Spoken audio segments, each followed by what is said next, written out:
না ভুলে গিয়ে ঘড়ি পকেটে ঠিক আছে। তো আগে ছিল সাদা কালো 1110 সুইচ টিপলেই হতো, এখন স্ক্রিন টাচ সব জায়গায়। এই ঘড়ি স্ক্রিন টাচ, হাত দিয়ে শুধু মোবাইলই কেন, ওই ঘড়িতেও আঙুল দিয়ে আঙুল ঘষ সব পার হয়ে যাবে।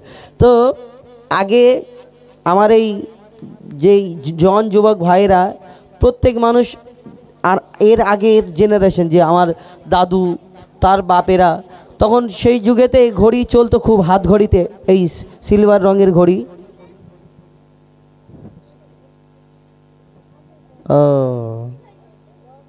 ঠিক আছে, আমি গাচ্ছি একটা, আমার হুজুরের একটা ফরমাইশ আছে, ওটা গাইব এর পরে, খাস করে ওইটা গাই। হ্যাঁ ঠিক আছে।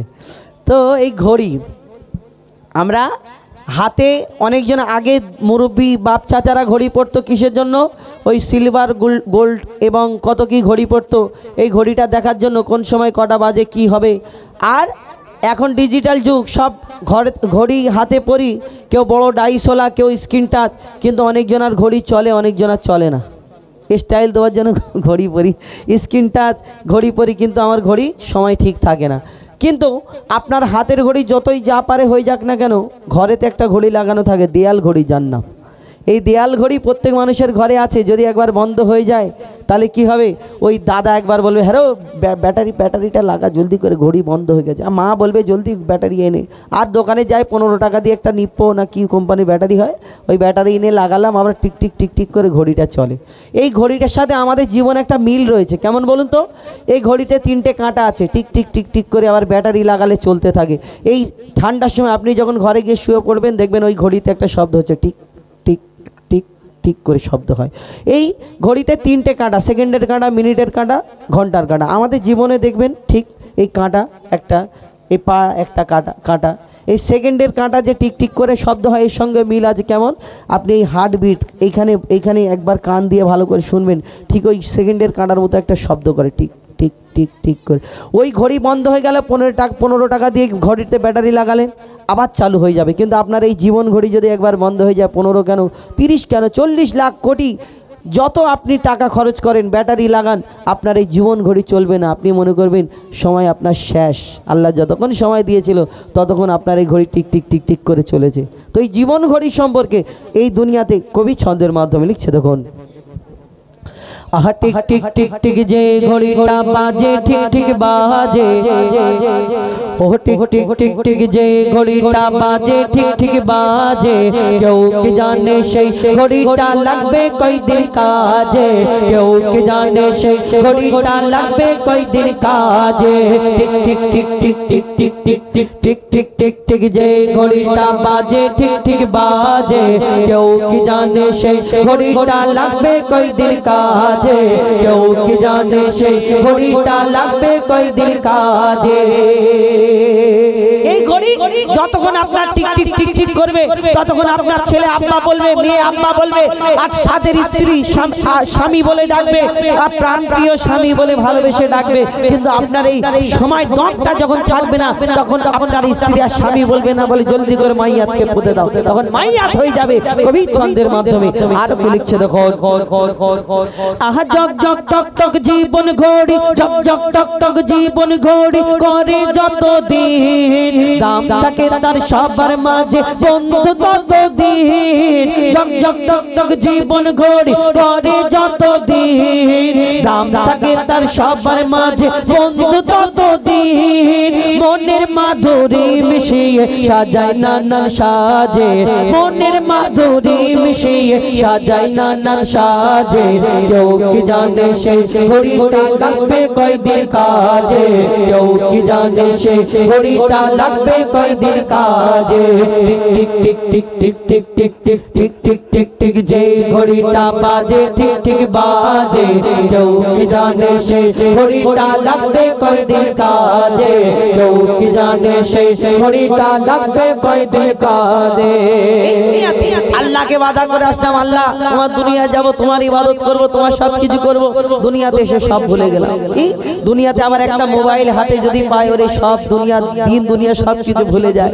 এখন আগে মানুষ কত কত সুন্দর ভাবে দিন কাটাতো, খবরের কাগজ পড়তো, নোবেল নাটক পড়তো, কেউ কোরআন তেলাওয়াত করতো, হাদিস পড়তো, কেউ বই পড়তো। আর এখন ডিজিটাল যুগ, ছোট বাচ্চা থেকে নিয়ে আর বুড়ো পর্যন্ত সবাই হাতে হাতে ফোন। ফোন না হলে দিন চলে না। ছোট বাচ্চা ভাত খায় না, হাতে ফোন ধরিয়ে দিল, নাও এইদিকে ফোন, যে দেখবে মুখটা হাঁ হয়ে যাবে, ভাত গালেতে ঢুকিয়ে দিচ্ছে। এই তো ডিজিটাল যুগ। এখন ওই বাচ্চাদের হাতে ফোন, ছেলে মেয়ে সবাই। আর অনেক জন এই দুনিয়াতে কিছু কড়া মানুষ আছে, না আমার ছেলে মেয়ে বাদ হবে, ফোন দেবো না। সরকার বলে থামো, তুমি যতই বড় মস্তান হও না, ফোন দেবে না। লকডাউন হবে, পড়াশোনা হবে অনলাইনে, না হলে তোমার ছেলে মেয়ে পড়াশোনা করতে পারে। সবাই হাতে হাতে ফোন, 10,000 টাকা করে দিয়ে যে ফোন নিয়ে এখন ছেলে মেয়ে সারাদিন পড়াশোনা করে কুচে দিচ্ছে। সারাদিন পড়াশোনা করছে, রাত দিন একদম সময় ফুরসত পায় না মেয়ে। আর মারা তো আগেকারের বুড়ি মানুষ কি বোঝে, ফোন আসলে লালটা উপরের দিকে টিপে দিয়ে বলে হেলা, এনারা কি বুঝবে। এখন মেয়ে সারাদিন সারা রাত 3টে বাজে পায়ের উপরে পা দিয়ে ফোনটা এরকম করে ধরে বসে আছে, শুধু এই বুড়োটা নাড়াচ্ছে এরকম করে। আর মা দরজাটা খুলে দেখে ফোন নিয়ে বসে আছে। মেয়ে কি বলবে, বলে না এখন একটা কোশ্চেন এসছে অনলাইনে, এই কোশ্চেনটা আমি দেখছি। আল্লাহ জানে রাত 3টের সময় কে কোশ্চেন পাঠায় আর কোন মাস্টার পড়ায়, আল্লাহ জানে। কবি চন্দ্রের মাধ্যমে আর কি লিখছে দেখো। আহা যাই যাই যাই যাই দিন চলে যায়, যাই যাই যাই যাই দিন চলে যায়, কোরআন পড়লাম না। যাই যাই যাই যাই দিন চলে যায়, কোরআন পড়লাম না। ফেসবুকেতে মেতে থাকলাম, হাদিস ধরলাম না। যাই যাই যাই যাই দিন চলে যায়, কোরআন পড়লাম না। ফেসবুকেতে মেতে থাকলাম, ফ্রি ফায়ারে মেতে থাকলাম, হোয়াটসঅ্যাপেতে মেতে থাকলাম, হাদিস ধরলাম না। খাইলাম দাইলাম ঘুরলাম শুধু এই দুনিয়ার মাঝে, খাইলাম দাইলাম ঘুরলাম শুধু এই দুনিয়ার মাঝে। কেউ কি জানে সেই ঘড়িটা লাগবে কয়দিন কাজে, কেউ কি জানে সেই ঘড়িটা লাগবে কয়দিন কাজে। ঠিক ঠিক ঠিক ঠিক ঠিক ঠিক ঠিক ঠিক ঠিক ঠিক ঠিক যে ঘড়িটা বাজে, ঠিক ঠিক বাজে। কেউ কি জানে সেই ঘড়িটা লাগবে কয়দিন কাজে, কেউ কি জানে সেই ঘড়িটা লাগবে কয়দিন কাজে। কেউ কি জানে সেই ঘড়িটা লাগবে কয়দিন কাজে। এবার রাখো রাখো মুমিন ভাই, কোরআন বুকেতে বাঁধিয়া, অবহেলায় রাখিলে কোরআন দেবে গো বদদোয়া গো। রাখো রাখো মুমিন ভাই, রাখো রাখো মুমিন ভাই, কোরআন বুকেতে বাঁধিয়া, অবহেলায় রাখিলে কোরআন দেবে গো বদদোয়া গো। রাখো রাখো মুমিন ভাই। এই কোরআন শরীফ আল্লাহ পাক সৃষ্টি করার পর তিনি লাউহে মাহফুজে রেখে দিয়েছিলেন। তারপরে তিনি চিন্তা ভাবনা করলেন পাহাড়ের উপরে নাজিল করা হবে। পাহাড়কে বলল আল্লাহ পাক তোমার উপরে এই কোরআন শরীফ নাজিল করব। পাহাড় বলল হে আল্লাহ আমি কোরআন শরীফ নিতে পারবো না, আমি জ্বলে পুড়ে ছারখার হয়ে যাব। আল্লাহ পাক পানিকে বলল পানি তোমার উপরে এই কোরআন শরীফ নাজিল করা হবে। পানি বলল আমিও পারবো না। আল্লাহ পাক কি করলেন, আমার নবীর উপরে নাজিল করলেন। কেমন করে নাজিল করলো বলছো শুনুন। জিবরিল আমিন কোরআন এনে নবীকে শোনাতো, জিবরিল আমিন কোরআন এনে নবীকে শোনাতো। নবীজি মোর প্রতি সূরা সিনাতে রাখিত। আর 23 বছর ধরে দুনিয়ায় কোরআন নাজিল হলো। 23 বছর ধরে দুনিয়ায় কোরআন নাজিল হলো। 30 পারা কোরআন নবীজি সিনায় গেঁথেছিল গো কোরআনের প্রতিটি হরফ, কোরআনের প্রতিটি হরফ রাখো অন্তর ভরিয়া, অবহেলায় রাখিলে কোরআন দেবে গো বদদোয়া গো।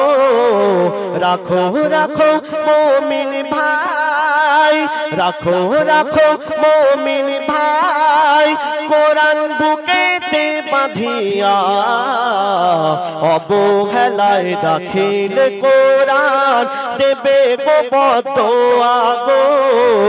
রাখো রাখো মুমিন ভাই, পড়ে যে মুসলমান কোরআন সে তো খোদার প্যারা, যত্ন করে রাখিলে ঘরে আসবে ফেরেশতারা। আপনার ঘরে যদি এই কোরআন শরীফ রাখেন, প্রতিনিয়ত যদি আপনি কোরআন শরীফ পাঠ করেন, আল্লাহ পাক আপনার ঘরে রহমত দান করবেন। আপনার ঘরে ফেরেশতারা আসবে, আপনার ঘরে ফেরেশতারা পাহারা দেবে, আপনার ঘরে বালা মুসিবত আসতে দেবে না। আর আপনি যদি কোরআন শরীফ না রেখে শয়তানের বাক্স রাখেন, টিভি রাখেন, আপনার ঘরে ফেরেশতারা আসবে, শয়তান আসবে, আপনার ঘরে অশান্তিতে ভরে যাবে। তো বলছো শুনুন, পড়ে যে মুসলমান কোরআন সে তো খোদার প্যারা, যত্ন করে রাখিলে ঘরে আসবে ফেরেশতারা। ঘর হবে জান্নাতের সমান কোরআনের ওসিলায়, ঘর হবে জান্নাতের সমান কোরআনের ওসিলায়। 70,000 ফেরেশতা সেই ঘরে পাহারা দেয় গো, পাক সাপ হয়ে কোরআন, পাক সাপ হয়ে কোরআন নাও বুকে তুলিয়া, অবহেলায় রাখিলে কোরআন দেবে গো বদদোয়া গো। রাখো রাখো মুমিন ভাই, রাখো রাখো মুমিন ভাই, কোরআন বুকেতে বাঁধিয়া, অবহেলায় রাখিলে কোরআন দেবে গো বদদোয়া গো। রাখো রাখো মুমিন ভাই। তারপরে শুনুন, এই কোরআন শরীফ যদি আপনি পড়েন, আল্লাহ পাক এক একটি হরফের পেছনে 10টি করে নেকি দান করবেন। আপনি অন্য কোন বই পড়বেন, নেকি হবে? আপনি যদি এই কোরআন শরীফ পাঠ করেন, আল্লাহ পাক এক একটি হরফের পেছনে 10টি করে নেকি দান করবেন। আপনি পড়তে পারেন না, কোন ব্যক্তি পড়ছে, আপনি যদি সেই পড়াকে শোনেন, আল্লাহ পাক আপনাকেও নেকি দান করবেন। আপনি যদি এই কোরআন শরীফে চুমা খান, আপনি নেকি পাবেন। আপনি এই কোরআন শরীফের দিকে যদি নেক নজরে তাকিয়ে দেখেন, আপনিও নেকি পাবেন। কত সম্মান দিয়েছেন। আর সেই কোরআন শরীফ আমরা পড়ার মতো সময় পাই না। তো বলছো শুনুন, কোরআন হলো নেকির পাহাড়, কোরআন হলো নদী, কোরআন হলো নেকির পাহাড়, কোরআন হলো নদী। প্রতি কথায় পাবে নেকি কোরআন পড়ো যদি, কোরআন দেখলে নেকি হবে, কোরআন শুনলে নেকি, কোরআন দেখলে নেকি হবে, কোরআন শুনলে নেকি। কোরআনে যদি চুমা খাও পাবে বহু নেকি গো।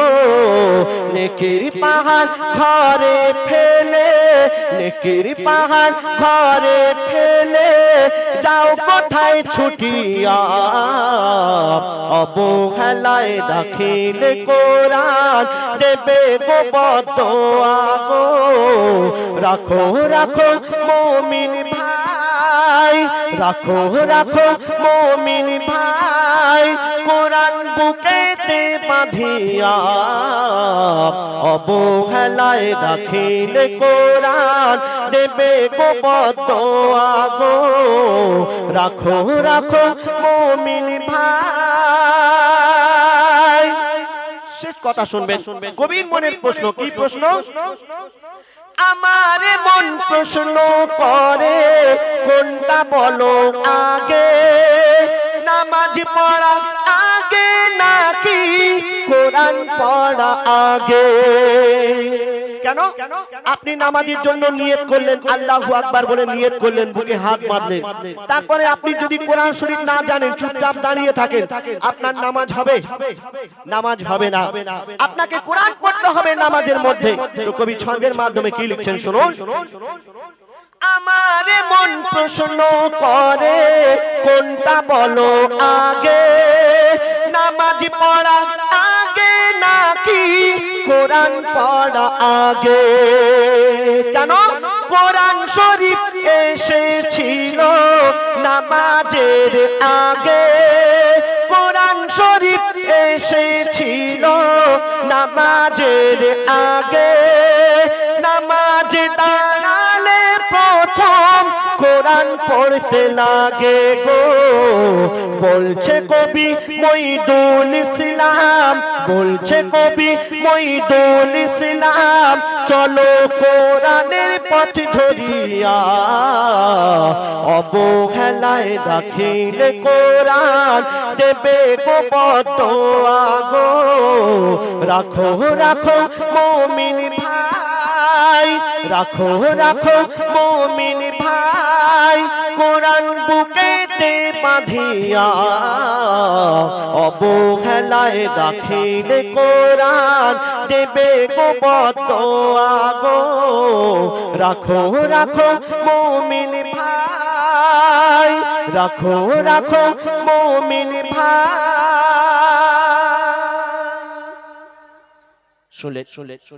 যাই হোক, এখানে অনেক শিল্পী আছে আমার